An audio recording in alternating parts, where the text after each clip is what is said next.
would travel to these other schools, and we'd play a little match, four kids versus 4 kids or something, right? And then, winners would come back, so it gives kids a chance to compete, something, because they're really not, they don't really fall into the sports category, or they're not really, Yeah. you're kind of in an eclectic little bunch. Yeah. It's kind of hard to describe, and they gave them a chance to learn about competition and good sportsmanship, is Yeah. what we talked about. But the problem was, because this, if they put it in the club categories, right, and if it's not called a Category 1 club, and even if it is called a Category 1 club, but if it's not called a Category 1 club, then you can't have any non-school persons participate. That includes parents and homeschool kids. We've always included homeschool kids from the area Yeah. that were in that should have been their home school, right? Even if they didn't go there, they would get to play on the chess team, right? Or any of the clubs, and even after school activities, sports and so forth. So if it's called a Category 1 club, then the school has to pay money to someone to do it, right, to manage it. And that may be what hurt a lot of clubs. They may have decided, well, we're going to pay $100, $200, or whatever it is, a year to have somebody support the club. So a lot of clubs folded because of that rule. And then the third thing they said was, that even if you got a club category, let's say we put it in club category 1, like the sports, you're still not allowed to compete, because now you have to spend what's called intramural activity credits, which I never heard about until I counted those credits.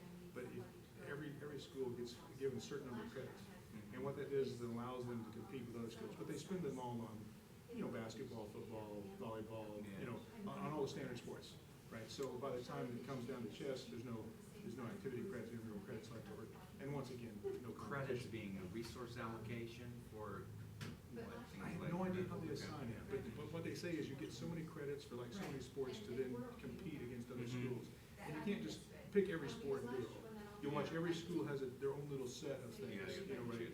That's right, so they pick and choose, and, so some kids do, I don't know if there's girls softball or not, but I know that some big schools have like lacrosse, and I don't think our school ever did the middle level, but yeah. What's your school, or your son's? We went to Angevine when that Angevine, popped up, and okay. I'm still helping out with the Angevine Club this year, although I wasn't supposed to. But yeah, so that's a big issue. There's no way to compete right now if we continue to put there. So either we need to modify Rule 3, Category 3, which allows non-school persons to participate and instruct. And even if you get a Category 1 club and you get this school administration and staff person, There's that they credit. can't instruct. Yeah. Well, they can't instruct Oh, because okay. because it's not their core competency, right? Okay. It's not their subject, right? Mhm. So that means you can't teach, especially like the elementary and middle school, we still do a lot of instruction about how to play chess and how to strategy, and and they don't get to do that if you put that club category guy. So what we asked was that maybe there could be words in the tag. If you go under tag, all the requirements for non-school persons goes away. Tag allows parents to help out with one of their big programs, not just making imagination. Yeah. Right. And then the issue of competition goes away too, because they allow competition between groups, maybe on a regional basis sometimes, but in our case, we like a little more local, so one-on-one versus a big mass of people showing up at Monarch for a weekend or something. Would the route therapy kids have to be tag identified to participate in that activities? No, I don't think. Destination imagination. DI. That's open to all kids. That's open to all kids. Okay, Anybody yeah. wants to. That Yeah. wasn't just tag kids. Okay. So they're tag's pretty loose about who gets to participate in their programs if they like it. But Yeah. the issue is here that the tag people that work here, Jennifer Barn, she's a big proponent of DI. She's always run that tournament Yeah. at Monarch and so forth. And she feels that just that thing and the other responsibility she's got is keeping her too busy. And so that's why I said, well, she's got a half person that helps her. I said, this is a perfect opportunity. I said, ask for another half person. I said, here's your chance to get that. If that other person wants a whole job, here's your chance to get them. Or I said, maybe get another half-time person. Yeah. And I think they're amenable to that because they're supporting. I also talked to our local tag at Angela, and that lady said she would support it. She's okay with it. She knows that what we do is not very time-consuming or a lot of overhead. It's actually, I think Jennifer got into it. She realized it's actually pretty good. How's it going? But she just doesn't want to. Hey, not bad. Hang out in the back here. Making sure chess teams, elementary school, Like we got never an issue. one problem in the world.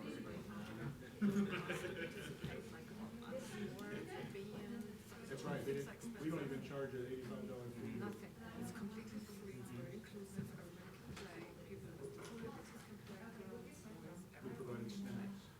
You even have to speak English. Doesn't matter. Everybody can participate. And I'm sure hardly very valuable to the whole community. It catches up on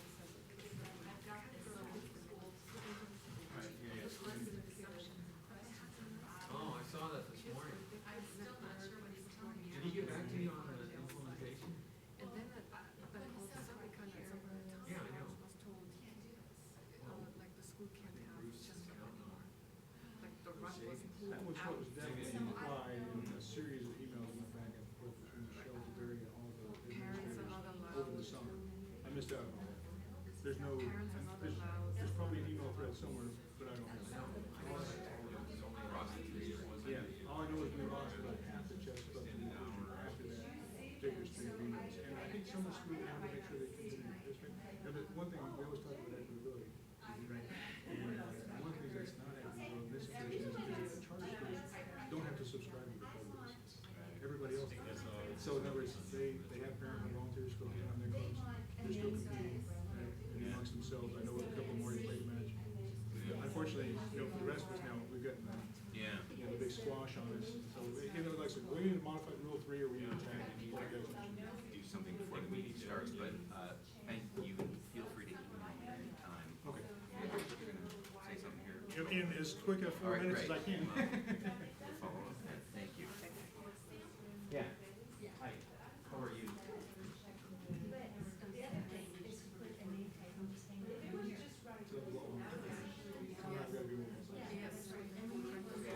No, I've not practiced. Couple of weeks. No, we. Here. When I spoke last time,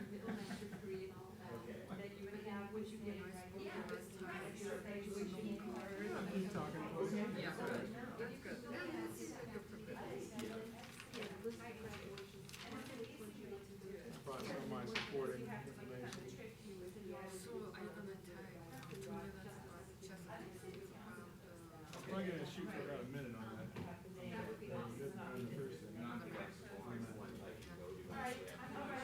Is there?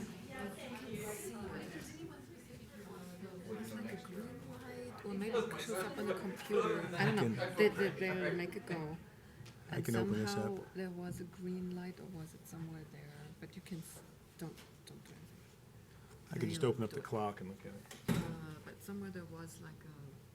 I need like a 30-second warning. But you could hit me with an eraser or something. There's an eraser here.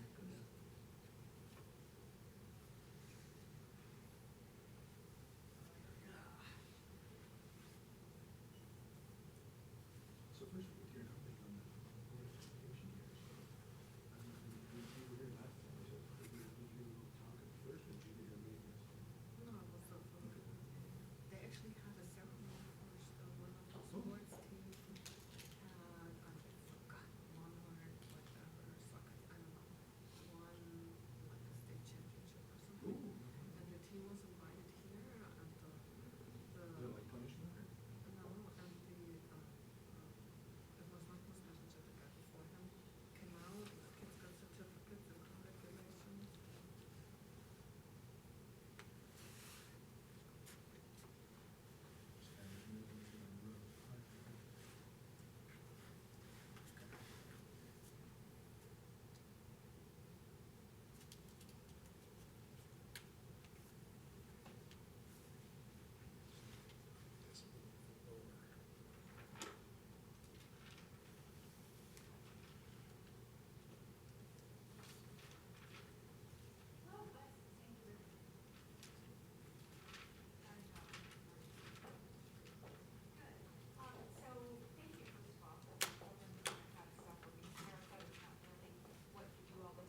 wearing this for years and years.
Shelley, how are you doing?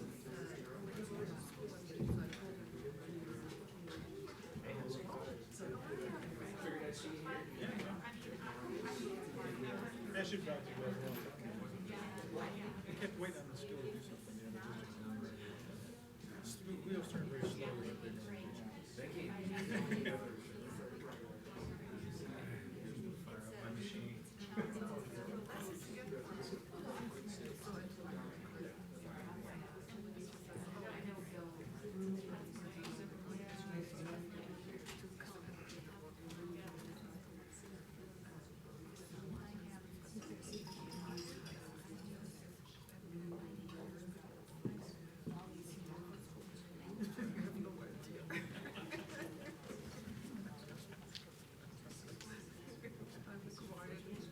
Are you the buyer?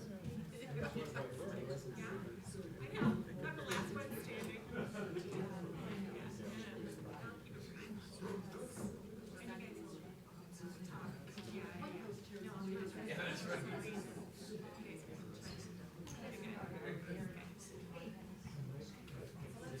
He's not very good. Oh, yeah. Yeah, sure. I'll just sit down. Yeah, I know.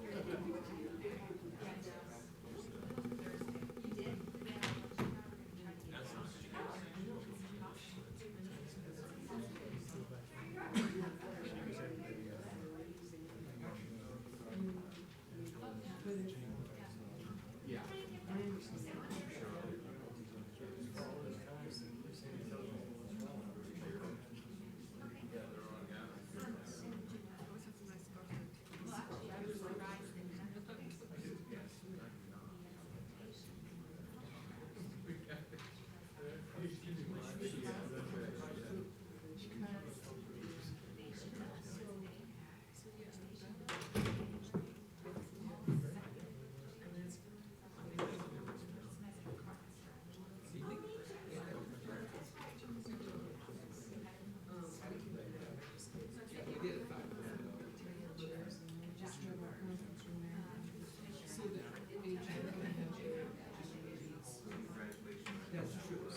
Education. Sandy, will you please call the roll? Albright. Here. Belleville. Here. Benford. Here. Fuqua. Here. Marquis. Here. Myers. Here. Reed. Great, thank you. Please join me in the Pledge of Allegiance. I pledge allegiance to the flag of the United States of America and to the republic for which it stands, one nation, under God, indivisible, with liberty and justice for all. Got a new flag up there. Thank you for coming this evening and for listening. I'd like to remind all who are here that the vision of the Boulder Valley School District is that we develop our children's greatest abilities and make possible the discovery and pursuit of their dreams, which when fulfilled will benefit us all. We provide a comprehensive and innovative approach to education and graduate successful, curious, lifelong learners who confidently confront the great challenges of their time. And today, I would like to start the meeting with the superintendent's report. Dr. Messenger. Good evening, President Albright, members of the board. Welcome back after spring break. It's good to have you here. Just a few items I'd like to address for the board and maybe for the community as well. We have completed 4 of our community values meetings around the Capital Improvement Planning Committee's work, and we've had good turnouts at each of the sessions. We have 2 more this week, Wednesday evening at Boulder High and Thursday evening at Fairview, and thank all of you who have been working that into your busy schedules and listening in on those conversations. As by design, this is a chance for our community attendees to learn a little bit more about our work around the capital improvement planning and also to share their values, those things that are important to them, and that's led to some good conversation. And all of that feedback information we've received in these sessions, once all 6 are complete, and we are planning a 7th in Spanish, so it'll be presented and facilitated in Spanish. So we've got a tentative date set, but once we have that firmed up, we'll let you know. It'll be in the next week or so because we want to keep these pretty tight together. In the end, a report will be prepared for you and the SIPSI committee and others to see that composite feedback. In addition to that, we will be working with BVSD Listens, which is our virtual community engagement website. So folks who weren't able to make it to the meeting or want to comment further will be that opportunity. And then later in April, we'll be working to conduct a survey in our community to get some additional feedback. So all of that will be important information that feeds into the Capital Improvement Planning Committee planning process. And as you know, there's a work session on your calendars for May 20th, at which time kind of all of this comes together and is presented to you. So I know you're looking forward to that, and we are as well. The other thing I would just mention is that a lot of good work is going on right now. We've allocated staffing allocations to schools, so we're identifying teachers where they'll be for next year and other personnel as well, what assignments they have and where we have vacancies. And so our human resources team, accompanied by principals as well, are attending in-state and out-of-state teacher fairs or recruitment fairs and, working to continue to develop our candidate pool. So we're very much, it is that time of year, we're very much in the thick of employee hiring, particularly our professional staff. The other thing I would mention just real briefly is that we are continuing to work on our strategic planning process. We have an update coming to you later this spring. The one thing that we have finalized in the last week or so are the co-chairs that will serve in each of the 10 work or design teams that will begin to put the early stages of that together. So we're looking forward to that. In another week or so, we have a meeting with the entire steering committee. So good work with that as well. And we have a legislative update a little later in the agenda, and I have a few things to share with you then. And with that, Lori, I'd be glad to answer any questions of members of the board if there are any. Great. Or other topics. Thank you. Board members, any questions, comments? Tom? Yep. Bruce, you're mentioning some of the SIPSI community meetings. Yes. I had an opportunity to meet with one of the board members from Peak to Peak this last week. And some of his questions, obviously were related to capital improvements. Sure. What Peak to Peak should get, that sort of Right. thing. I know that our charter schools have put in a request to Yes. SIPSI. And I was wondering if there are any meetings associated with just charter school communities that were being planned, or should there be? Yeah. So I'll address that because we've had some conversation. I want to just remind you, this has been a kind of a significant conversation at the state level around the involvement of charter schools in mill levy override elections, and and do they benefit from that, and also bond issues. So the recent history, at least in our district, is that both in mill levy overrides and in bond issues, our charters have participated along with all of our other schools. So true to that spirit, like each of our schools, the charter schools have had the opportunity to provide input with our project managers to identify essential needs, desires, and maybe dreams as well, and that's true of all of our schools. We are approaching each of the charter schools in the same way we're approaching each of our other campuses. And so what you'll have a chance to see as we go through this process is sort of health and safety issues first, those things that we consider essential and critical. So if those schools have those needs, as any other school would, then they will go first on the list. And we're creating, and you've heard this some in the presentations when Don Orr has talked about this, kind of an essential package, a base package that we think are just critical needs. So the charters will be included in that, just like everyone else. And then we've talked some about this innovation and planning work around that. Again, they've been very involved with that. Our plan is, Tom, specific to your question, is that we plan to, once we get through some of this early work and continue to work with SIPSI, several of us will follow up and meet with the leadership and the board, or at least offer to do that for each of the charters.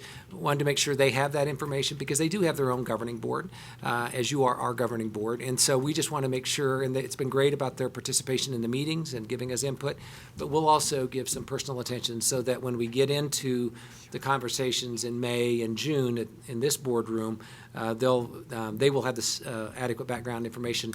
I mean, it's a little easier for us to do with our own administrative staff and school communities, but we'll do that outreach to the charters as well, if they would like it. So we'll follow up. Okay, Yeah, thanks. thanks. Any other questions, board members? Okay. Well, I went to three of the SIPSI meetings to hear in the community, and I just thought they were great and appreciate the work of the staff.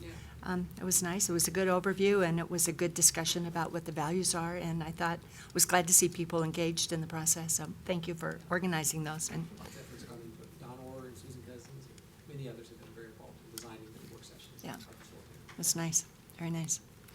Okay, any other comments with the superintendent's report?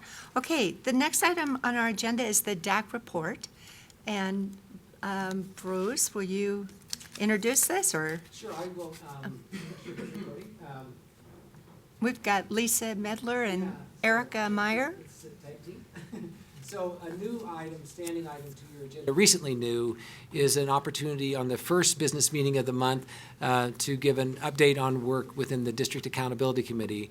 This is a committee, as you know, that is legislated for each school district to have, and we have an active group and have been productive and supportive over the years. It was a request that we would have a standing item to give them a chance to have a little face time with the Board of Education. So this is kind of our first time back at this. My understanding, this was a standing item years ago. So some things come back around, good things come back. And so we welcome our presenters here this evening. And I don't know over time whether this will be a shared responsibility, but we'll take it as it goes. So Great. Thank you. Thank you for coming this evening. Thanks. Thank you. I am Lisa Medler, and I am on the DAC exec team. I'm a parent of 2 children here in the Boulder School District. And you want to introduce yourself, Erica? Sure. I'm Erica Meyer. I'm a new DAC member. I'm just new this year. I have children at Flatirons Elementary. I'm a parent and not on the exec, just representing. thanks for being here. Great. So we just wanted to give you a brief update on about having a standing item and where we are with that, and kind of get your input, and we'll take that back to the DAC next month. So just a little bit of background too, and I also want to acknowledge that Laura Hale, the DAC chair, wanted to be here tonight, but unfortunately could not. So it took 2 of us to replace her. So I just want to hats off to Laura. She's done a great job of chairing the group. Just a little bit of history. I've been on the DAC for about 4 years, so I am not new. I think it's been great. A very active group, really committed people, very smart people. Actually, I've been very impressed. And it's been a group that's been really trying to figure out what what is most helpful to the district. This is a very earnest group that really wants to help the board and the children of the district, and have really experimented with a lot of different ways to pull that off. Projects all year long. This is a volunteer group. I want you guys to keep that in mind. And folks really roll up the sleeves. This past year, the group really went back to the basics and used the law, the accountability law, as its guide for what it would really do over the course of the year.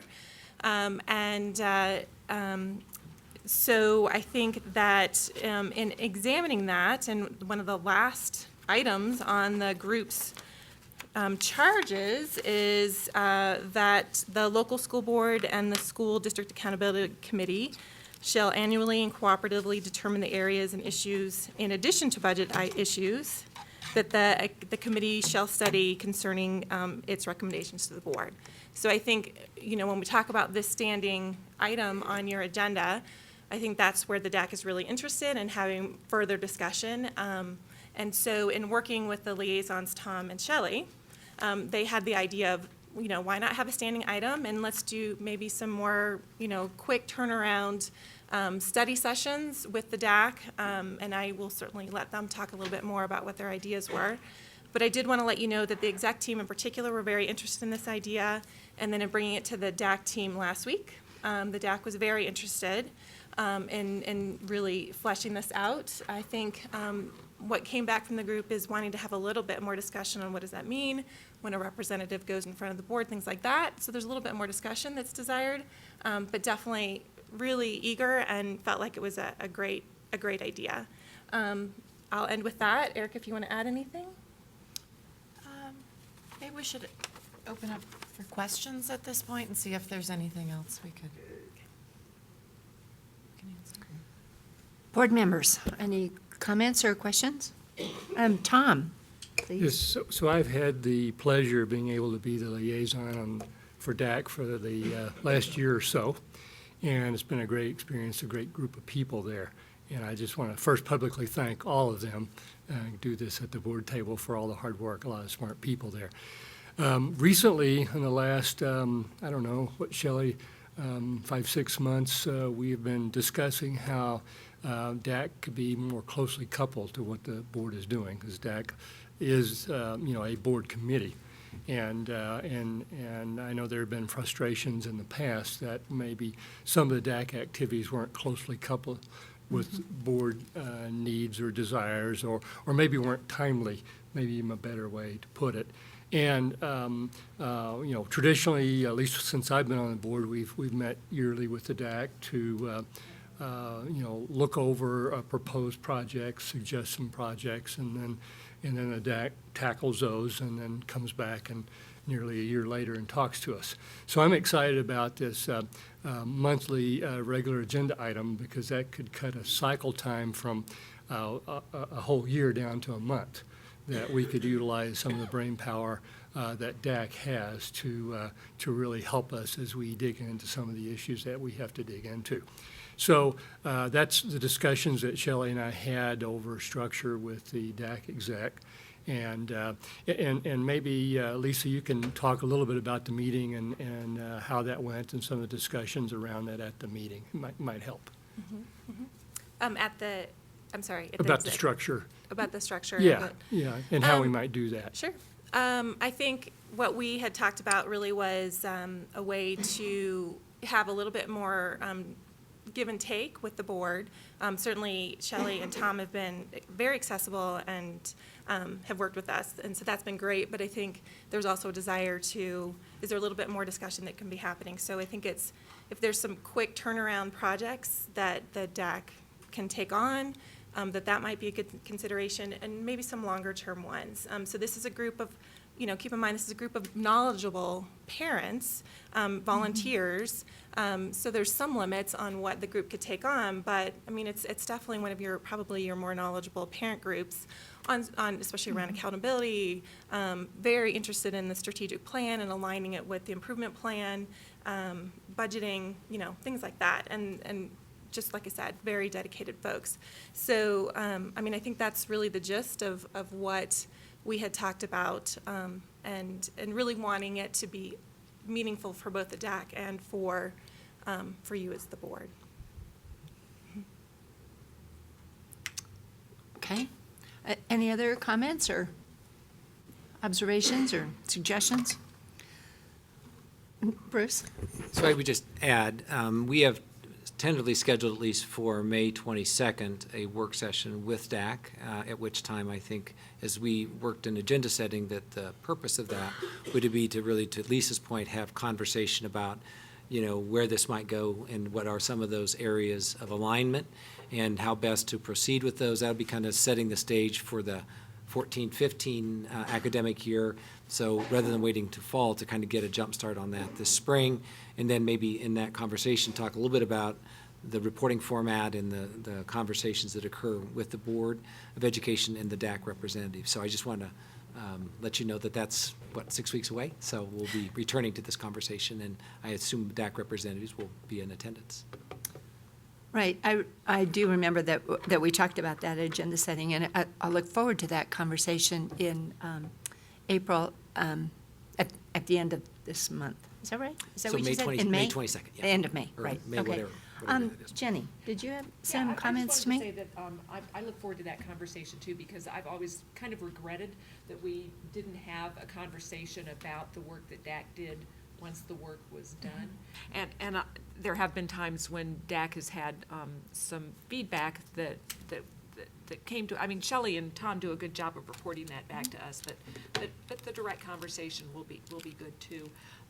And I foresee that if we have a work session in May, that does get you started earlier than in past, where sometimes we don't get those work sessions done until the school year is 2 months ahead. And I do think that we have to, I mean, and I foresee a place for DAC, sort of side by side with the strategic planning process. It seems to me like that's a place where DAC could be really, really helpful in sort of providing their knowledge and input. So I'm really looking forward to that. And also, I'm sort of building on what staff is already doing, because I know that's also a concern of DAC's and of ours, is that, staff time is valuable, and we want things that DAC is doing to sort of dovetail with things that staff is doing in any case. So thank you for, yeah. So I would just make a comment too about the strategic plan, and that's one of our highest priorities right now, is to make sure that we're on target with that. And maybe that kind of helpful feedback would be, that feedback from parents would be useful on that committee as a way. That, by the way, is not short-term. That will be a little bit more long-term. Right. And probably a little bit more in-depth, because it will be the basis of what we do going forward. And that's, I struggle a little bit with the ideas of lots of little ideas versus one big idea. So that would be something we could talk about and think about in May. It's just one person's view about that. So, it's, we haven't made any decisions, but it is something I think about a little bit. So, anyone else have comments about this? Well, thank you very much for coming today, raising this question. Tom and Shelley, thank you also for bringing this up. You are our committee. You are our advisory group, and I'm really grateful for the work that you do. And we hear about it, so even though you may not be front and center in person, we know that you're there. And thank you for the work that you do for accountability. It's real important. It's an important issue to our community and our teachers. So thank you very much. Or can I say one more thing? Sure, Tom. So, Please, Tom. I'm personally really excited about this, and we have, it's a good cross-section of parents that we have in DAC, represent a lot of schools, and they work with the individual school community and the local SACs. So something like, whether it be the strategic plan that the DAC members can go out to the schools and work with them, get the feedback, try to understand the issues. Another thing that was suggested, perhaps as a shorter-term one, would be with the capital improvement plan. And obviously, that's something that's going to be, we'll be working, I believe, short-term. We'll see. And to get, I know there are parents and community members that perhaps haven't been able to attend some of the meetings, and the DAC members can reach out in their schools and talk to the various parents and community members there. And certainly we would ask that they all have an open mind and that would be the requirement. Go into them with an open mind and really hear what, what the schools are saying, and then bring that back and talk about it and feed that back to the board, which would be great. Now, at this last meeting, DAC started talking about some of the projects that they would do potentially next year, and it's premature yet because they're still discussing that. But the hope for these kind of meetings here formally in the boardroom was for the board at large to be able to provide some ideas that we would like. Shelley and I are at all their meetings. We try to do that, but again, it's a whole board. It's not just Shelley and I. And so this is a good opportunity for everyone to feedback ideas that potentially that could do. And the way, the law is written, those are things that is part of DAC's responsibility. And we certainly like that to be a collaborative thing, that we talk back and forth, and because DAC needs to say, yeah, we want to do that. And that they feel they would have the time and the resources and be able to actually, make some progress along whatever we would do. So just wanted to say that in closing. Thank you guys again. Thank you. Thanks. Okay, thank you very much. The next item on our agenda is public hearing and public participation. The board recognizes the value of public comment to issues related to the operation of the schools. To ensure that our meeting is conducted in an orderly manner, we ask the persons who address the board, 1, confine your comments to matters that are germane to the business of the school district. Speakers on agenda items will be heard first, followed by those speaking on non-agenda items. 2, limit your presentation to 2 minutes. If we go over the first hour, which today we have 2 people signed up, although only 1 speaker, so we won't go over to that second hour. 3, recognize that students often attend or view our meetings. Speakers' remarks, therefore, should be suitable for an audience that includes kindergarten through 12th grade students. The board president may interrupt, warn, or terminate a participant's statement that is unrelated to the business of the district or inappropriate for K-12 students. There is a lighting system on the podium. It starts at green when you're, in this case, it would be 4 minutes start, turning yellow when you have 30 seconds remaining, and turning red at the end. When the light turns red, please wrap up your comments so that the board can hear from other members and proceed with our agenda. So tonight we have 2 speakers signed up, and Lawrence Bashir will be speaking for 4 minutes. Tanya Bashir has given him an additional 2 minutes. So Mr. Bashir, please come to the microphone. And I would just say that we received an email from you, I think board members did, with some ideas that you have. So you may want to hit on the high points of what is, because we've had a chance to read what some of your concerns are. Yes, my email was a little long, that's true. So. No, it's great. Explained it. It was great. Okay, Thank yeah, I you. have, I'm Lawrence Bashir, and I've had 2 points to bring up today, 2 issues that are associated hopefully with what I consider to be school business. The first one pertains to Administrative Bulletin 06-3, written in August 1st of 2006, that prohibits middle school students from receiving credit for any classes taken at the high school. This issue came up with a few students who were pushed ahead in math out of the middle school. They ran out of classes they could take there, and they got to send over to the high school where they competed against high school students, sat in that class, got taught by a high school teacher over at Centaurus from Angevine, in this case. And I think all 3 of the kids actually got A's in the class, so they did quite well. But they'll receive no credit for that on their transcript, nor they will receive a grade. I believe this rule, when it was written, was probably to take care of the fact that a lot of middle school students are taking what they used to call high school classes like geometry, algebra, and so forth, at the middle level, taught by middle level teachers. Okay, so we've got a few accelerated kids, maybe 20 or 30 or so at the school, that take these classes, and when they were competing against middle school students, they didn't want them to receive credit for that class, essentially as their high school class, since it wasn't at the high school. But I believe the problem here is that now that some of the times they're sent over to the high school, they should get credit for it, and the issue comes up when they try to apply for a college. You're supposed to get 4 years of math, and because these kids are actually pushed ahead, believe it or not, 2 grades over their grade level in math, they will actually run out of math by the time they finish their junior year. So they would be sent off to a college, Front Range Community College or CU, where they'd have to pay some extra money for themselves to do the last year of their math study at the high school, but they'd have to sacrifice about 3 periods for that, believe it or not. You have to travel, you have to stay there, and you have to come back. So they lose a lot of class time that way. So it's not so exciting for them to do that. But if they were doing that, they would actually receive college credit for that class they took at the college, whereas the situation here is that even though they're pushed ahead into high school, they don't receive high school credit. So we'd like to ask that they review that policy and possibly change it so that these middle school students can receive credit and at least have the grade and the class show up on their transcript. The second issue relates to chess clubs. A lot of schools, I participated in both the elementary and the middle school level, helped out with chess clubs and led several of the teams. They have their independent chess clubs at the school, and they've been kind of organized together to have small competitions between the individual schools. We would get the standard forms, do all the things the BVSD wants, background checks for anybody, working with the club or there on a volunteer basis. We get transportation forms and even field trip forms to travel to and from the other schools.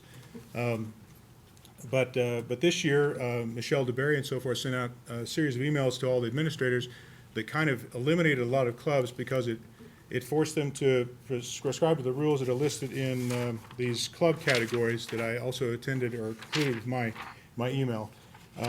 Most clubs are not paid, right? They're not paid positions. So people participating in clubs are usually considered what's called a Category 3 or a student-run club. Student-run clubs do not allow non-school persons to participate, which includes parents and homeschooled kids. Now, we've always had homeschooled kids that have participated in any club that was available to the school in their local area. That includes sports, right? But in this case, this particular Category 3 designation does not allow them to do that. Most sports are situated as Category 1. That's a paid position where there's a staff member at the BVSD receives some funds to run the club. And if your chess club is organized as Category 1, you can do that. You can have a staff member that looks over it. They're not allowed to teach or instruct, but they are allowed to oversee the club and then have someone else to instruct the kids, especially at the elementary or middle school level. It's important to teach them how to play chess. Is that 30 seconds or what is it? No, it's been 4 minutes. Okay, I didn't get a yellow thing. Which light then? Oh, here? Oh, I'm sorry, I didn't see the. I have nothing up here. Well, it was behind the computer, I guess, yeah, okay. All right. So, anything else I can close up with for a few seconds or not? 2 seconds to finish up, since you didn't see the blinking thing. Okay, but 2 seconds may be a little bit tough, but yeah, what we're asking for is that they revise the club categories to allow Category 3 clubs to include non-school persons, or they organize chess underneath TAG, which then once again allows the clubs to have non-school participants participate and to allow competition, which is not allowed in Category 3 at all, so. Okay. Okay. Thank you. Thank you for your comments. Okay. Let's see, the next item on our agenda is board communication. Board members? Sam, how about if you go first, Yeah. Sam? It's been a while since we've talked, but Jim and I were out at Centaurus High. Remember that? Seemed like 2 or 3 weeks ago. There was a little power outage. Yeah, the ninth graders had us in to talk to various people from the community, including board members, and it was just great to hear directly from the kids about what's on their minds in small groups. So just let you know that Centaurus High is doing that and encourage you to participate in this ninth grade community day. The number one concern I heard from the ninth graders was the start time of Centaurus. They feel it's early. Yes, Yeah. it is. Yeah. Also, and then Tina and I went for a visit to Broomfield High yesterday with Dr. Pilch and Principal Ginger Ramsey, and I learned about a program that I didn't know we had, which is called Teacher Cadet, where students at Broomfield High can work with a teacher and learn more about the profession of teaching. It's kind of an early incubation of, I think Principal Ramsey said, we're trying to grow our own, get kids interested in being teachers at the high school level and get them, I guess, a little bit of classroom time at elementary schools. Very neat program that I didn't know we had. Finally, I just got that press release via email about Doris Candelari being named Elementary School Principal of the Year, and that is a well-deserved honor for her, and we are very fortunate to have her at the helm at Sanchez. And with that, I just wanted to thank Mr. Bashir for talking and ask you, Dr. Messenger, for your thoughts on those two issues. I mean, is there a way we could change the chess club designation to allow homeschoolers and non-parents to participate? So I will prepare a report and distribute it to the Board of Education in response. We spent many hours in conversation on these issues, so we'll provide rationale as to the position of the district, and then you may have some follow-up questions, but I'd like the opportunity to do that in writing. Okay. Same on the middle school course credit? We'll All right. provide a response to both. Look forward to that. Thank you. That's it for me. Great, thanks. Anyone, Jim? Yeah, so I'll follow up, build on what Sam had said. That was just a really energizing day at Centaurus. The kids were, boy, each group had different questions and different concerns, but it all kind of came back to a few. They were extremely excited to hear that we had a lunch truck that may come around soon. So, I urged them. I don't think they believed me, but I was like, when we're out meeting with other councils, typically what kind of comes up even in side conversation is, how do you connect with the youth today? How do you guys do it? You're the school district. How do you do it? And I was telling the kids, I'm like, the public officials want to hear from you.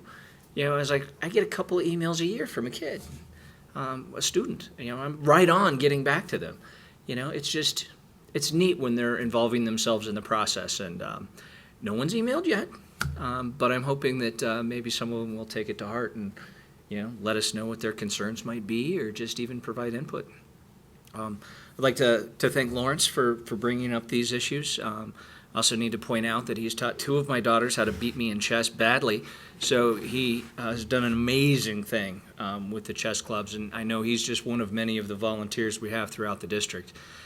It does seem to me that one of the things that we're trying to do as a school board is expand opportunities, or at least not diminish them where there's not cause. And so I look forward to the report from Dr. Messenger to hear about, it does seem like we've reclassified things in a way that's more narrow.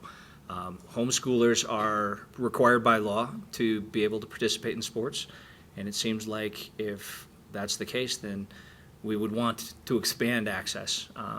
And certainly the middle school, I think this comes up in East County possibly more than Boulder High, where you just walk up to the university, it's 15 minutes, it doesn't take 3 hours or 3 periods to get a class in. But when you're out in East County, the opportunities maybe aren't as level. And so, again, looking forward to hearing what your report says. I want to end with the SIPSI meeting at Centaurus, which was extremely well attended. 70 or 80 people, all exchanging ideas about their priorities for their school district's facilities. It was kind of interesting how each table reported out and they each had a concern. And I think we all were there noticed, but there was one table that had the police chiefs and the fire chiefs, and safety ended up being their number one concern, which was to be expected, but enjoyed their participation as well. We had a number of elected officials from Erie as well as Lafayette. So I think the community is really getting behind this effort to say, we know we have some inadequate schools out there, and we know we have some work to be done. It's just kind of moving along the process. So, and that is it. So thank you very much. Good. Thank you. Other board members? Jenny? Okay, Trying to. well, gosh, Sam and Jim, I'm kind of jealous of you guys. Maybe staff could let high schools know that the board members will come out and talk to students if they're wanted. I mean, if You we're need wanted. facial hair. Oh, well, I guess I could get a beard. So anyway, and I'd like to comment on the middle school math issue. So the credit for middle school courses. I'm sorry. So the issue of giving middle school students credit for high school courses they took while they were in middle school is one that's come up before. I've heard this before. It's an issue in the talented and gifted community, because a lot of those students, that's who they are.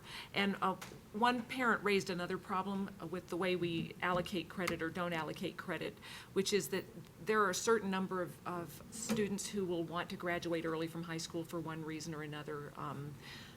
I've known students who go off to dance companies, and if they have an opportunity to do that, we'd like to be able to allow that without preventing them from graduating early from high school if they're able to.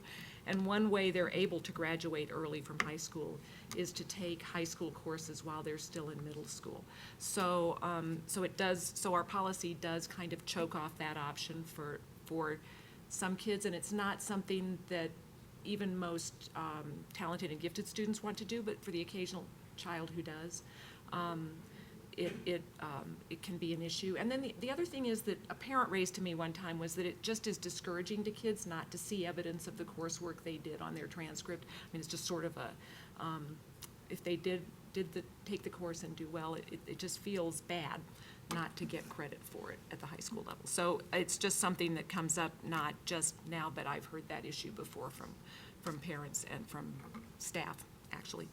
So then I'd like to mention that I attended a meeting of the Graduation Guidelines Committee for the CDE on talented and gifted special needs populations. They're having a series of I don't know what all committees are meeting, but I know we have a staff member that's on that's representing special ed, and I signed up to represent, to be part of the discussion with talented and gifted. And one of the reasons I mention this is because I think one of the things that's happened around graduation requirements at the state level that I wasn't completely aware of, because I think it was kind of snuck in, and I'm not sure how I feel about it exactly, although I don't have lots of warm and fuzzy feelings about it, is that we've now, the State Board of Education has implemented graduation guidelines that require students to reach a certain level of competency on some standardized test, and there will be a list, but the basic would be TCAP or PARCC, as that comes into place, as a graduation requirement. We have never had test scores as ways to demonstrate competency required in our state, and I actually feel a little deceived, because the conversation I sat in on when CDE presented at CASB a couple of years ago, this idea was presented as an alternative, as providing flexibility for students, that they would be able to demonstrate competency in another way, which would allow students who, for whatever reason, maybe wanted to graduate earlier or something, which would actually be good for a category of students to demonstrate competency that way. But it turns out that's not what happened. What happened was that those test scores are now required. So I feel like that's clearly under people's radar, and it really concerns me. And I just feel like it's a huge change in policy, and I'm afraid it's going to impact students and schools for the negative. And so I just feel like perhaps I was not the only board member that wasn't aware of that, and that we should all keep it on our radar. So that's my my moment to share with the board about a particular new concern of mine. Thank you. Great. Shelley, thank you, Jenny and Shelley. So Jenny, I have a question for you. As a member of the committee, do you have some input into this new testing requirement? No, they were quite clear that that's not going to change, that those, in fact, it's not actually abundantly clear to me because they have a number of groups meeting, and it's really not abundantly clear to me what they want us to do, because they're pretty clear that they're not changing the guidelines. I mean, I suppose we could send, I think there's going to be some guidance sent out to districts that might involve imposing even more graduation requirements on talented and gifted students, but no, they're not going to, it's not our job to change that. They were pretty clear about that. Thanks. Shelley? So even though they're not here anymore, I just want to thank the DAC reps for coming forward and reporting. And I also wanted to thank you, is it Bashir, Mr. Bashir, for coming forward. Often when people come forward with issues like this, they appear so logical on the surface. And then I often find out that the issue is more complex than we may have thought. So I'll look forward to the report as well and hear what the district has to say about those two items. So thank you again for bringing it to our attention. Okay. Anyone else? Tom, please. Thank you. So I was able to attend the the SIPSI community meeting at Monarch this last week. I guess it was it was. Seemed like a long time ago. At any rate, I think it was well attended. Good materials. I enjoyed the discussion, the formats, the outputs of the various working groups. And particularly in relationship to what I discussed earlier with my conversation with one of the Peak to Peak board members about the SIPSI process. And I appreciate what you said, Bruce. I think, my feelings and yours align, and that I would also add, though, I think some of the top priorities for me are the, deferred maintenance and then the safety security issues. And that's why I communicate to this board member is if those are the ones, we need to certainly treat all of our schools the same, whether charter schools or not. Any building that's got any issues there associated with safety and security, that needs to be high on our priority list, as well as is repairing all the schools that we had. And it was good meeting in that Don Orr did a great job. Thank you, Don. I don't know if he's out here or not, but in describing the age of some of our buildings.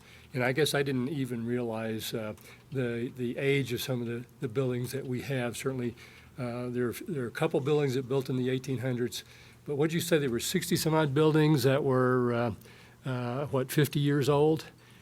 Well, that's the average age, it's around 50. Average age, right. 70% are over 30 years old. Yeah. So that's a very important point to our community that, buildings age and security and safety measures change. And certainly we're doing our best to keep up with it, but we don't have a sustainable system right now for doing that, which is another thing that we need to discuss in the future. Also, there's been a lot of email and discussions around class sizes. And I've had a number of conversations this week, a number of emails, and it seems like that happens all the time, but particularly more so as we get into the budget time. And I'll prepare an RFI and send to you about some of the information I'd like to see. But I think it's important for the board that we understand not only the staffing ratios, and how they're changing, and thanks for the email. It appears like over the past few years, those have changed, and we're actually changing by at least 1+ students over ratios we had 5 years ago. So that's a good thing to know. But I'd really like to know at the individual school levels how we're doing on class sizes and some of the rationale behind that. Oftentimes it's, we're limited by space or something like that that's very logistical in nature. And adding extra staff doesn't help because there's no place to put another class, for example. So I think the board needs to understand that. And as we get into the budget process here, I would really like to understand where we are on that. When I first came on the board, Dr. Pilch worked with me, and we put together, at least for the high school level, our class sizes. I don't know, Deirdre, if you remember doing that. But that was very enlightening, and if I can dig that up, it probably hasn't changed a lot. I don't know, maybe it has. But it was eye-opening in the sense that we had class sizing ranging from, less than 10 to 60 or so. And 60 or so are some of the larger classes. There's reason for that. There's either team teaching or their survey classes or band classes or things like that. But there was a lot of things that we could draw out of that, and I think it might be worth just us seeing that again as we talk about the budget and where it's going. Because those are the things that we often hear. I hear a lot from parents is about class sizes and what does that mean. And certainly there's disagreements in the research about class sizes right now. We've seen a lot here recently. So I will put that together and send it to you.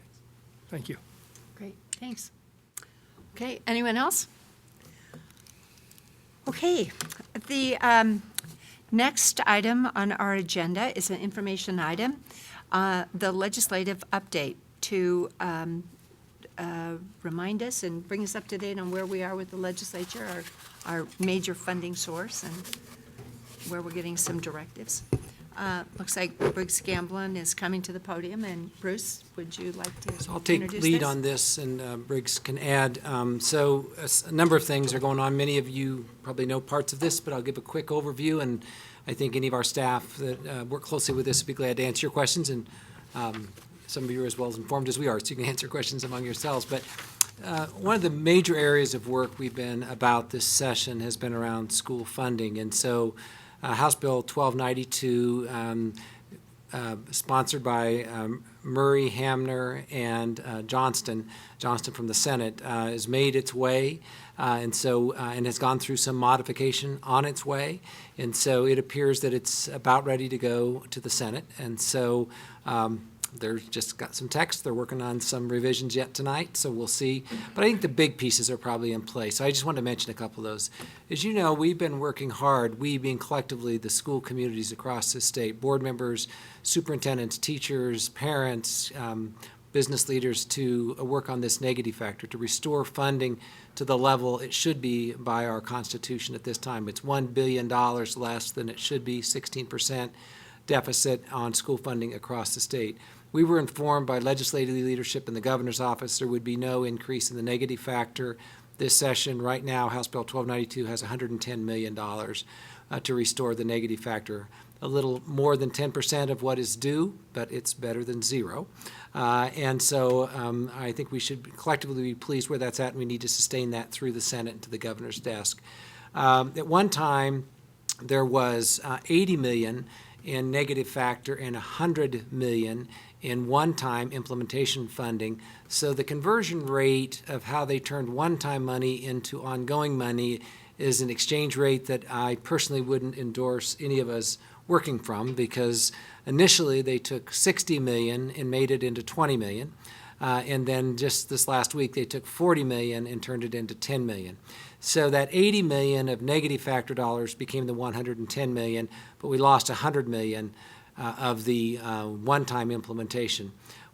So the superintendents have formed a position in response to House Bill 1292, and one of those is to turn the clock back and go back to $100 million on the negative factor and put the $10 million back to $40 million, because the reality is $140 million hitting our schools next fall is obviously $30 million better than $110 million. So we have had some conversations with legislative leadership about that, and I would just say not everybody thinks that's a great idea in the legislative arena, but we want to engage in the conversation.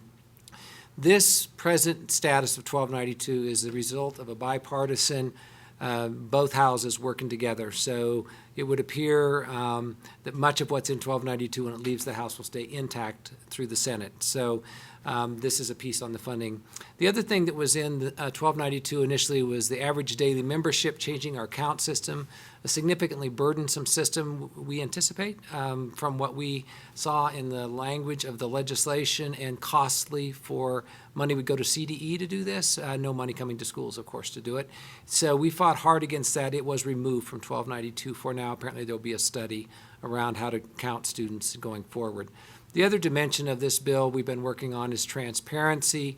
There is a lot of transparency in our state around public entities and their funding. So some of this is around how that information that's already public will be packaged, and then maybe more importantly, how it will be used. And so we have some concerns about that. This is a high priority for Governor Hickenlooper, as was ADM. Our understanding, he's still very supportive of trying to create greater transparency, so there's a better understanding how every dollar is spent in every school district by child, by school, by content. And we think, again, that'll be pretty burdensome on local school districts. There's a fiscal note of $4 million. It was $5 million. It's down to $4 million. For this, all that money would go to the Colorado Department of Education, and no money would go to school districts to create these transparency reports. We'll keep working on that. There is also $35 million that would go to English language learners or English language development. That would go in addition to the $17 million that the state of Colorado funds. So it's a small part of the money that's spent in our state around English language learners, but clearly for districts that need to do more or can supplement. So many, including our own, are using general fund dollars to support ELL services, so this might supplement some of that, so that could free up some dollars. That's important. Also, $20 million for the READ Act. We invest as a state around $20 million. Presently, a little more in the READ Act, at almost double that amount. Our take-home on READ Act today is around $320 $30,000. So we've estimated that we might receive somewhere around an additional $300,000 if that stays intact. Then House Bill 1298 is the School Finance Act. 1292 is a standalone piece of legislation to complement what's in 1298, which is the bill carrying the annual School Finance Act. This includes a cost of living adjustment, which is now 2.8%, which would be the revenue on a per-student basis that would flow as a result of that, and also money for growth, which is about a $40 million cost for the state of Colorado to do that. That entire package is well over $200 million to do those two things.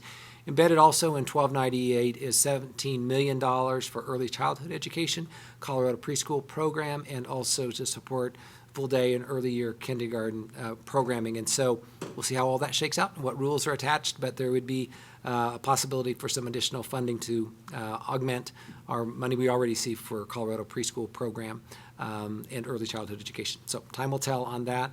The other bill that I'd like to mention is House Bill 1202. In the last month, you approved a resolution supporting the study around assessment. That was an amendment that was attached to an accountability bill on 1202.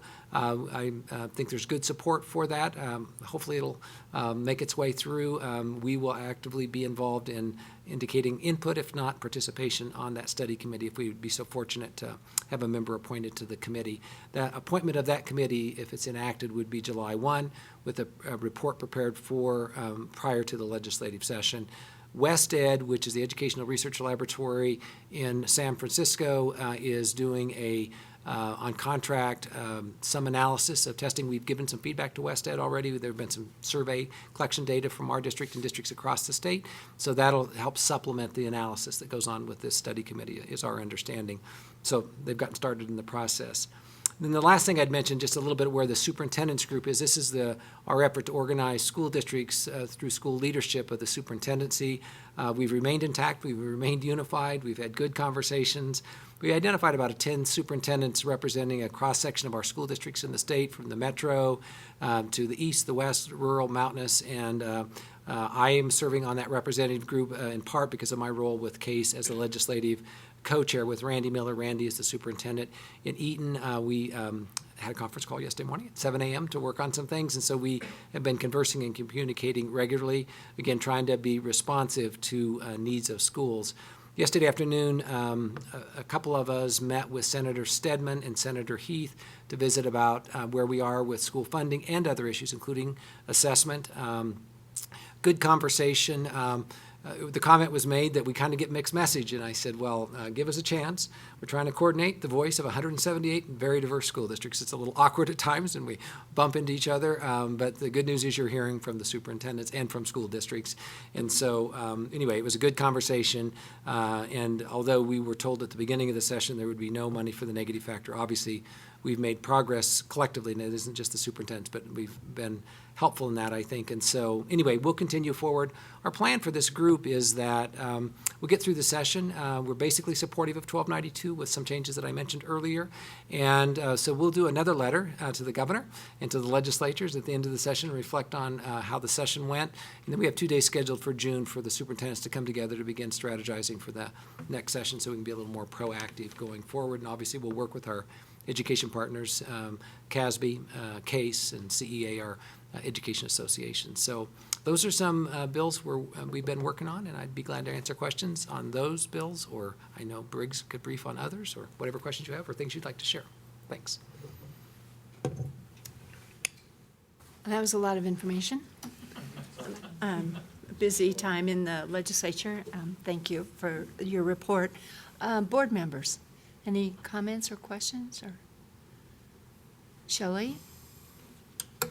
Since one legislature can't bind another, what do you think the odds are that this actually will be recurring money going forward? So, Shelley, you're correct. I mean, really every dollar spent by the state legislature and the general fund is one-time money. I think the difference probably is some of it is an intent and a commitment. The School Finance Act, which is embedded in 1298, which is really where this $110 million negative factor influences, is annually renewed. Constitutionally, the legislature is obligated to do that.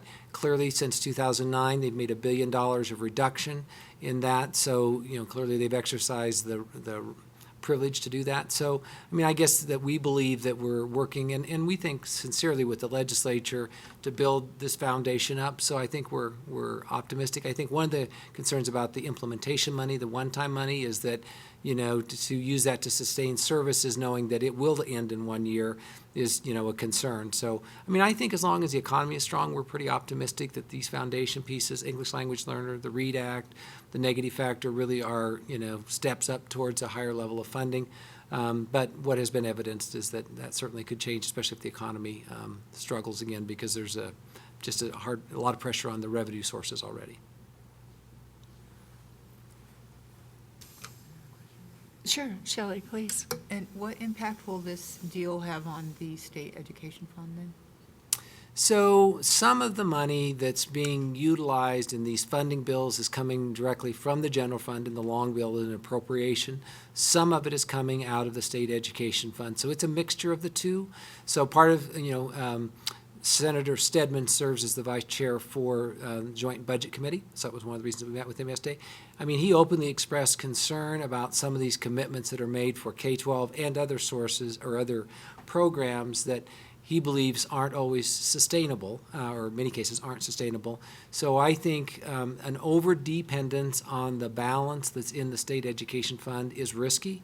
The state education fund refreshes itself by design, but obviously if you're taking more out than you're putting back in and making it for ongoing costs, that could be problematic. So not unlike when we build our budget here, those are things we have to be sensitive of. So, I mean, the state education fund is part of the solution, but until such time as a state, we might choose to allocate more resources into the state education fund so that it could maintain the level of funding that would be adequate for schools. So there's some risks certainly associated by spending down the state education fund. The governor and Henry Sobonay, the budget director, and others really do want to keep a healthy balance in the state education fund, a little bit of a cushion and protection, given the variability that can occur in a state budget annually because of changes in revenue. I think we would agree that makes sense, but the question is, what does that cushion need to be? And then that obviously needs to be reviewed and decided upon year to year. So I'd like to just follow up on that statement that you just made, and it was about wanting to have a really strong and healthy reserve at the state level, but yet many school districts are dipping into their own reserves in order to pay for ongoing programs. And so it's just an interesting pressure that's being put down at the local level. Yep. That's painful. Yeah. So we've had a lot of conversation about what is that right balance. I mean, obviously, we understand the state legislators and the governor, they have a responsibility to manage the state general fund. That's, you know, their charge, and your charge is to do it locally in our district and districts across the state, municipal governments and counties. So it's what is that right balance, and there is tension there. Obviously, it shouldn't be one and not the other, vice versa. So I think it's really trying to strike that balance. okay. Other comments? Anyone else? Jenny? There was a bill that has the support around transparency that they thought at one time was a good compromise, and I don't know where that is or what our thoughts are about it. It was brought forward by Representative Wilson. Yeah. So I don't know where that is or whether we hate that as much as, or I won't say hate. So but it's been we're nervous amended. about that one. It's been amended pretty significantly in a positive way since it was introduced. We just received word that it will be introduced on the floor tomorrow as well, in addition to the compromise bill that was drafted with the governor's office and CEA today. So we'll see. I mean, my guess is ultimately what comes out at the end will look different than probably things we've seen so far. I mean, that's how the process works. But yeah, we felt that Representative Wilson, retired superintendent, we probably didn't fully agree with where he started, but we felt that we had made progress on modifying that bill through the course of the early part of the session. It was parked for a while, and now apparently it's going to be resurrected. So we'll see. Yeah, that's the And I other just one. asked because there was some thought that that might be a compromise that It may be in the end, yes. some people can live with.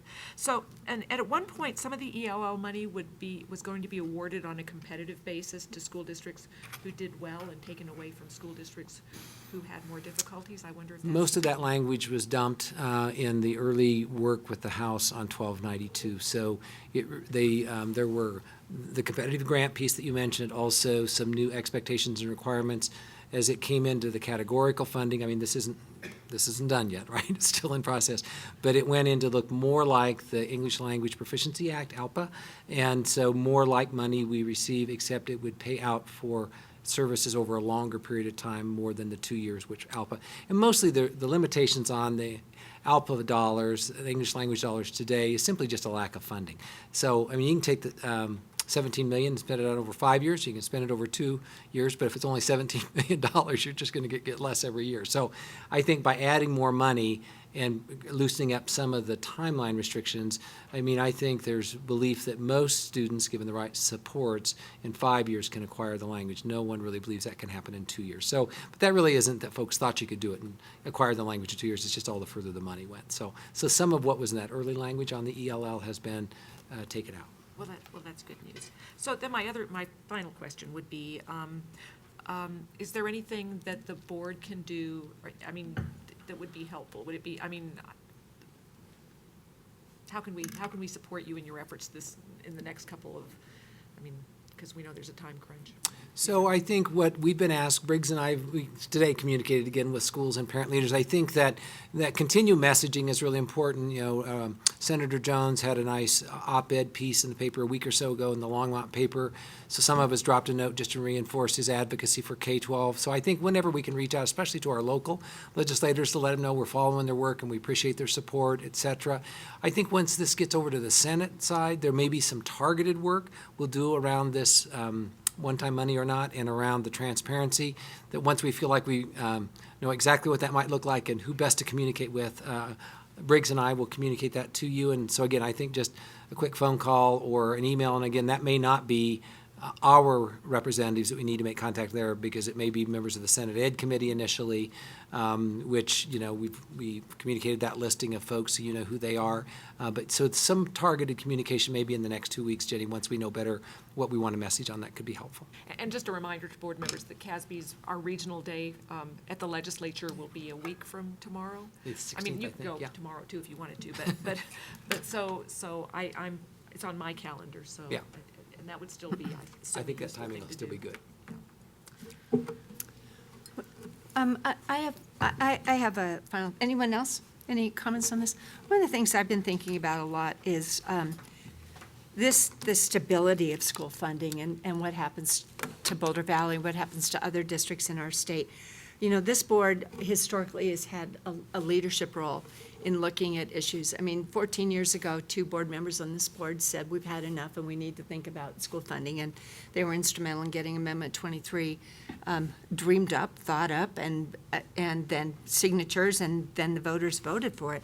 And I just think it's really important to remember that legacy as we think about where we are and to bring those ideas forward. I mean, this board particularly has a real important role, I believe, in making sure that we're talking about what the issues are. So thank you for your work and making sure that our lobbyists are talking clearly about, you know, how strongly we feel about this.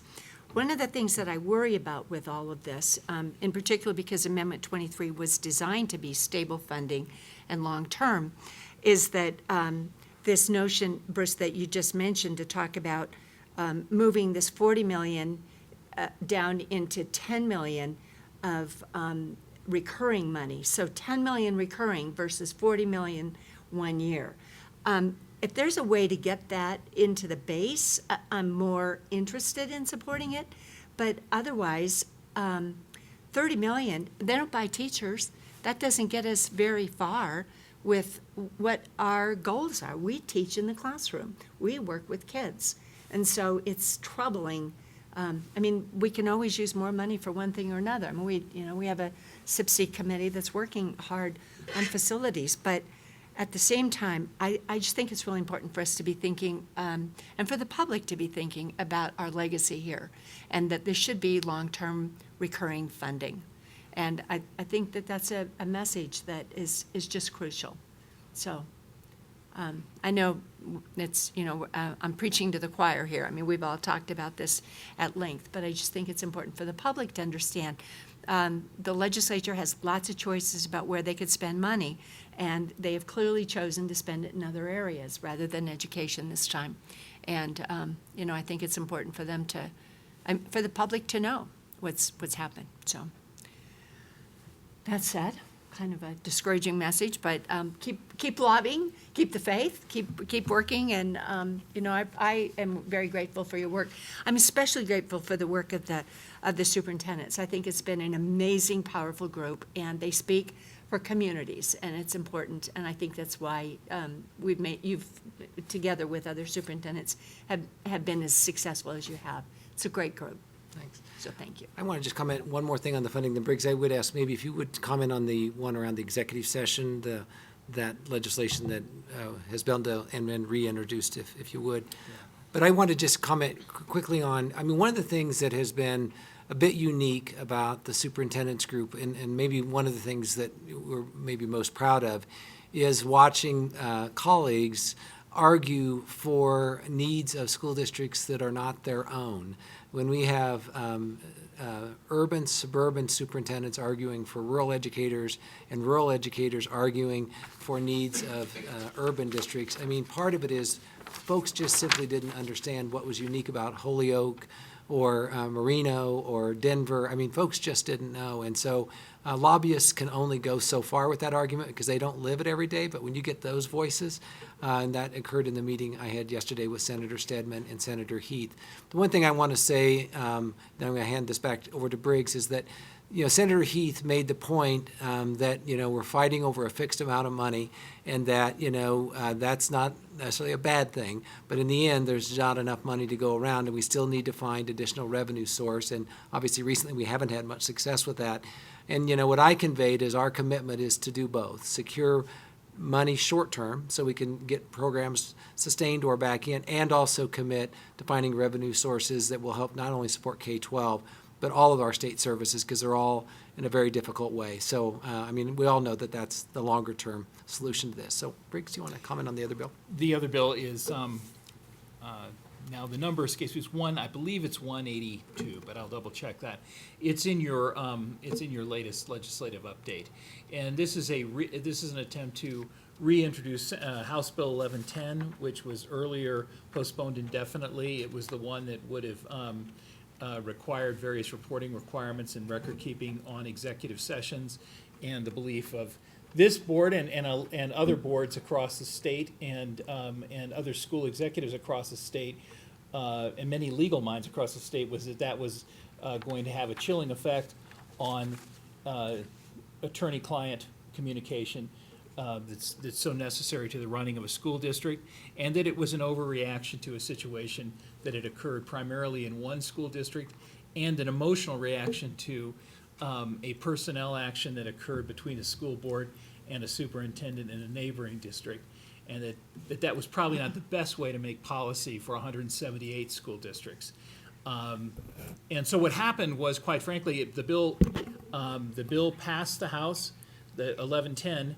It got to the Senate, and one senator, Senator Nancy Todd, Democrat of Aurora, made it clear that she could not support the bill, and then another Democratic senator made it clear to support the bill, and that in effect made a floor majority against 1110. So, I'm sorry, it wasn't Senator Todd. Senator Todd was a sponsor. It was another two senators who did, and so Senator Todd moved in committee to have that bill postponed indefinitely. But they did create the possibility it would come back again. So they're coming back again with a more watered down version that would require a logging of conversations. But again, we have felt, and based upon advice from our legal counsel and other lawyers in the state and other associations in the state, we still oppose the bill, and we think we have a chance to stop it in the Senate. The Senate's very close, 18-17, and so I think that bill. Never make a prediction. It always gets a little crazy in the last month, and they do have to adjourn 1 month from yesterday.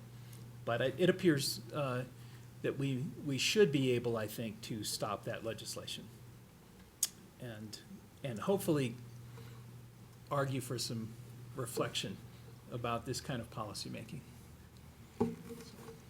Great. Thank you. Jenny, please. I'd like to address, thank you for your work on that, Briggs. That's sort of the weeds as far as, but it's really important to our functioning as a district, so. You're very welcome. It's not. And I want to thank Ernestine Mondragon, because she not only took charge on that for us as one of our 2 lobbyists, but she really led all K-12 lobbyists on that. Yeah, well, yes. So thank her too. I mean, we're fortunate to be represented that well at the legislature. I just want to comment on the long-term solution, because I think it's pretty clear, the evidence of the last few years, that that the state, voters in the state of Colorado support public education and have shown their willingness to vote for funding at the local level. And so I think that the will to fund public education, our taxpayers have it, but they don't trust the state legislature. And I think one of the reasons they don't trust the state legislature is because of the way the state legislature has treated Amendment 23.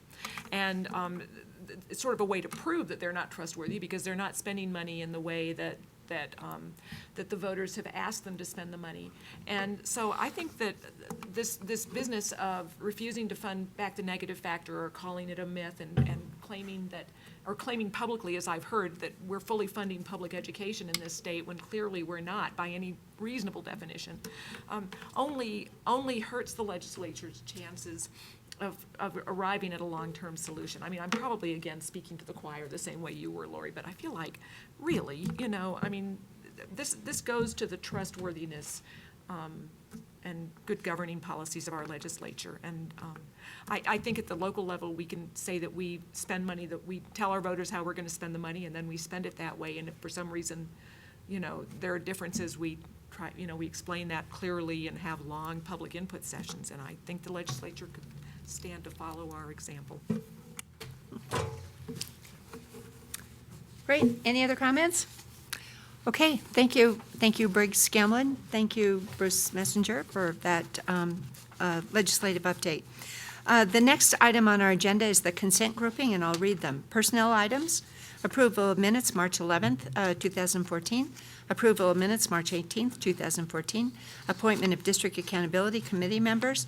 Authorized purchase for 3 school buses. District Unified Improvement Plan. KDE Crisis Management Policy. Materials adoption for art, music, and physical education. READ Act assessments, which are iReady and iStation.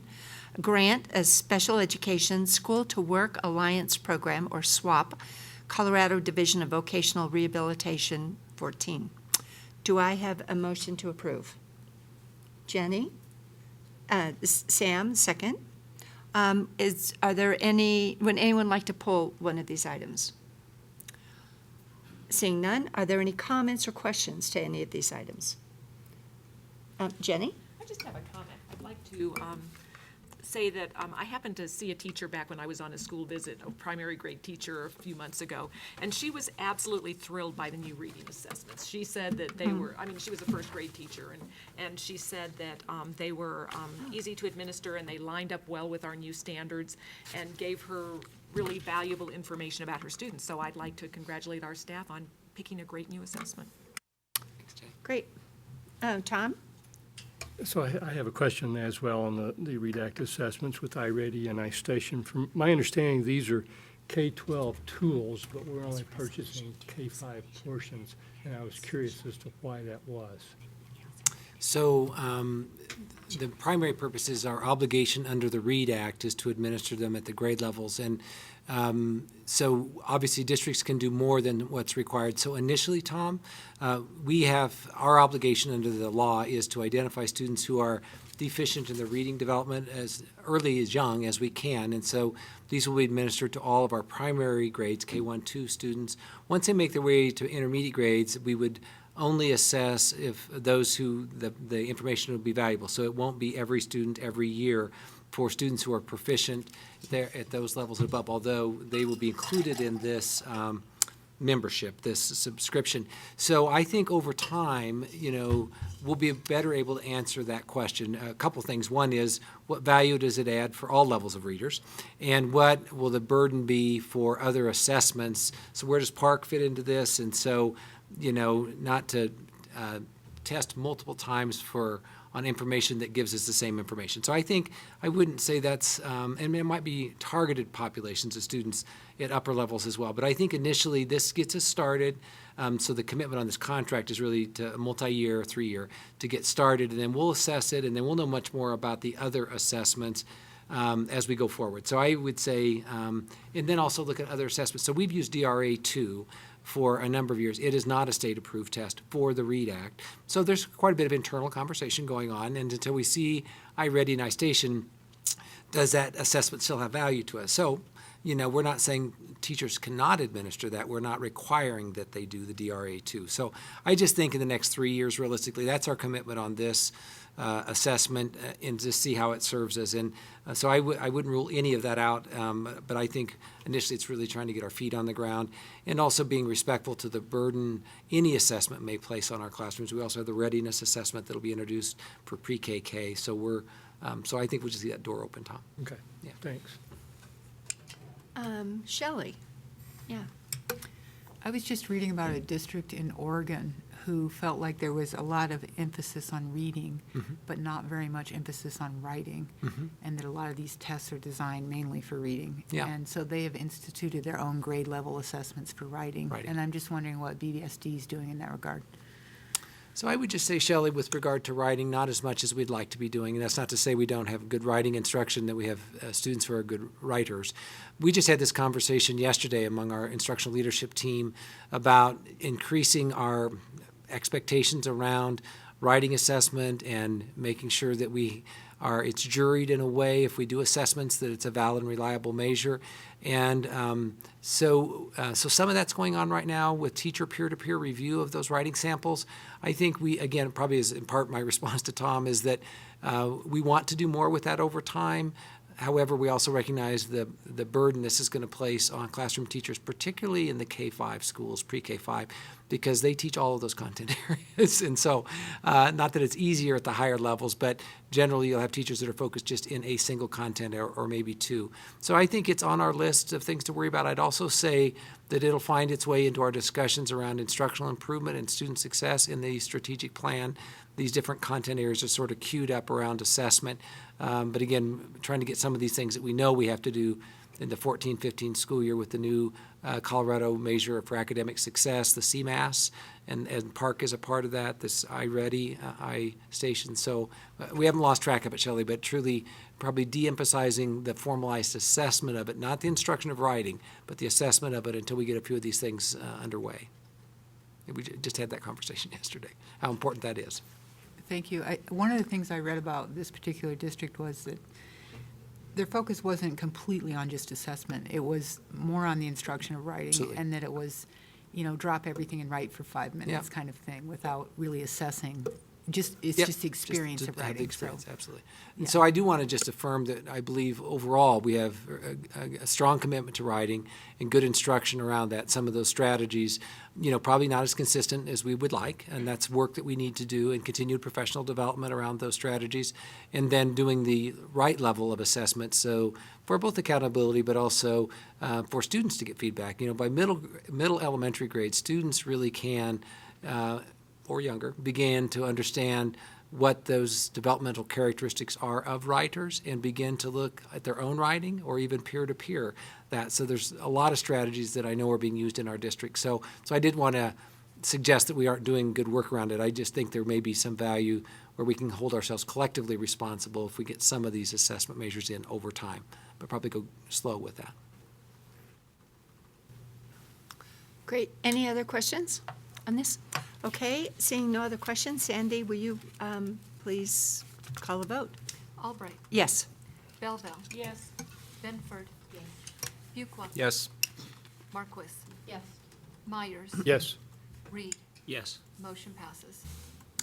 Okay, thank you. The next item on our agenda is a resolution regarding BVSD Bike to School Day proclamation, and Shelley's going to read it. So everybody can know what's in it, so our public can know what's going on with this. All right, this is a resolution in support of the 2014 BVSD Bike to School Day. Whereas students, parents, and staff are coming together to bike and walk to school on April 22nd, 2014. Whereas April 22nd is Earth Day, and it is a great time to teach children about the environmental benefits of human-powered transportation. Whereas a lack of physical activity plays a leading role in rising rates of obesity, diabetes, and other health problems among children. while choosing active transportation to school offers an opportunity to build physical activity into daily routine.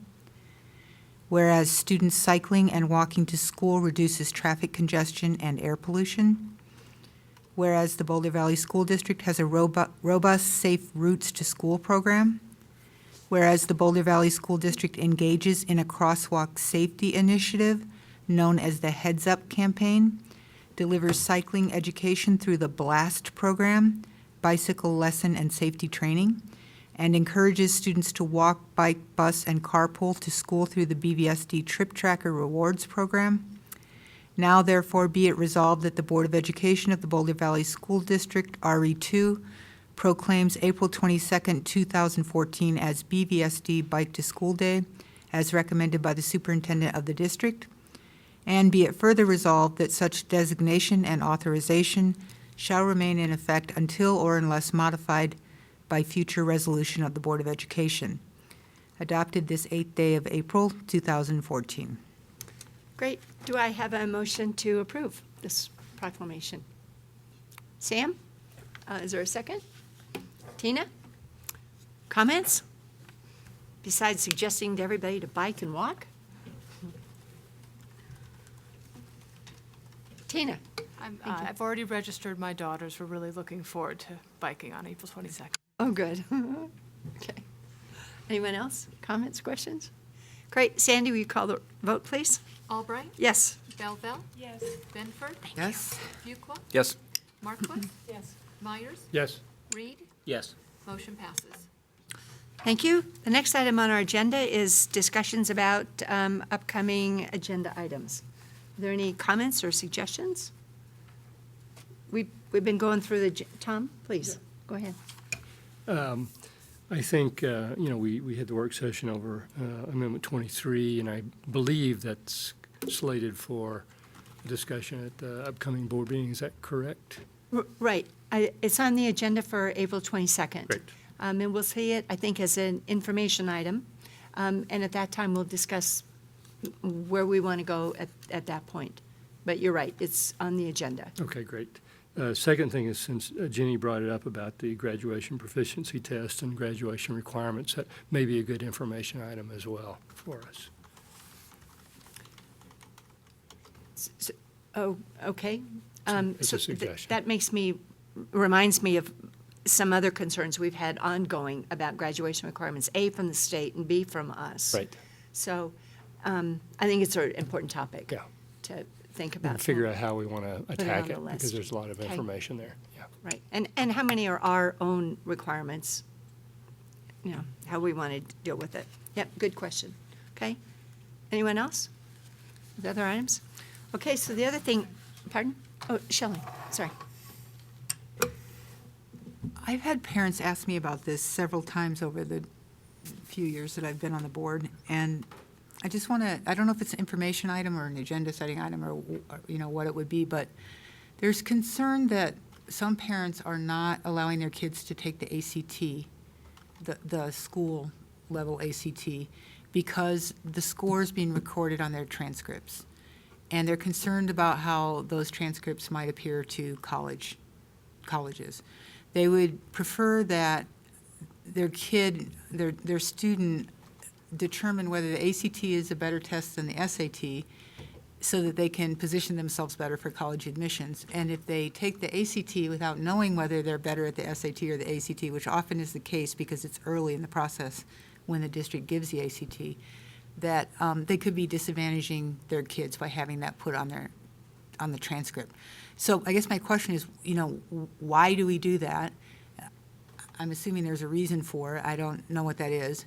And also, are we aware that we're actually discouraging kids from taking a test that we want them to take so that we can ascertain how well we're doing at that level? And the other thing about the ACT that people have brought up over and over, and I know that we even have it in our legislative platform at one time, was could we also include writing? That would very much encourage parents to take the ACT, because then it would count for college admissions. Right now, it doesn't count for admissions, but it's on the transcript and may not look good for their child. So I just want to bring that up finally. I mean, it keeps coming up over and over every time, about the time we give the ACT. So any information you could provide. So I think I can answer most of that, Shelley. It's a state law that requires every high school age student to take the ACT. So, but there are other statutory requirements around assessment, so a student can opt out of that. But there is a state law that requires it. So the other thing that we've received some correspondence on is the desire of students if they want to substitute a higher ACT score if they take it privately, and that is an option in our district. And so if they score better, if they take it privately, and maybe they take the writing assessment, they can, there's just a form they need to fill out to petition to have that replaced on their transcript, or they don't have to, but that's an option they presently have. The state funds the ACT assessment, and they have not chosen to fund the ACT writing assessment. So, so I think what you said is right, that many families whose student children are going to an institution that asks for that writing assessment, then most likely they're going to be obligated to go take that assessment on their own, which they may have planned to do anyway. So there has been some discussion around should the state requirement include the writing, and so there have been, lots of conversation around that. But presently, that's what goes on. I mean, if we chose to take that on district, we'd simply have to pay the bill for all that, or, so that's how it plays out. I don't know about the SAT place. Jonathan, I don't know if you want to address. I would assume a student can obviously take the SAT as well as the ACT. The SAT is not a requirement in the state of Colorado, nor will it suffice or supplant the ACT score because, well, for probably obvious reasons, but the ACT state assessment, and obviously not every state does this, but that's a way for the state to benchmark student success or growth over time by having one common assessment. Kind of an exit, not required until maybe the future to pass to graduate, but it has a history of maintaining that base level information. So that's I think, and Jonathan may have greater detail, but that's kind of the playing field we're working in. So I understand that it's required by the state. Yeah. And I understand that the SAT is not, Right. does not suffice. What I don't understand is why it's on BVSD transcripts. Oh, we're required to place it on the transcript You are. by state law, with the caveat that they can substitute a different score if they choose to. Do I have that right, Jonathan? Exactly. So we are required to place it on the transcript by statute. And what is the point of that? Oh, I don't know. The legislature would probably have to respond to that. They passed the law. I mean, that certainly doesn't have anything to do with assessing a kid's progress, which is the point. Yeah, of I don't taking want the to test. assume that I know what the motivation for both, well, I have a sense I have a motivation around the requirement of the ACT exam, which we kind of just talked about.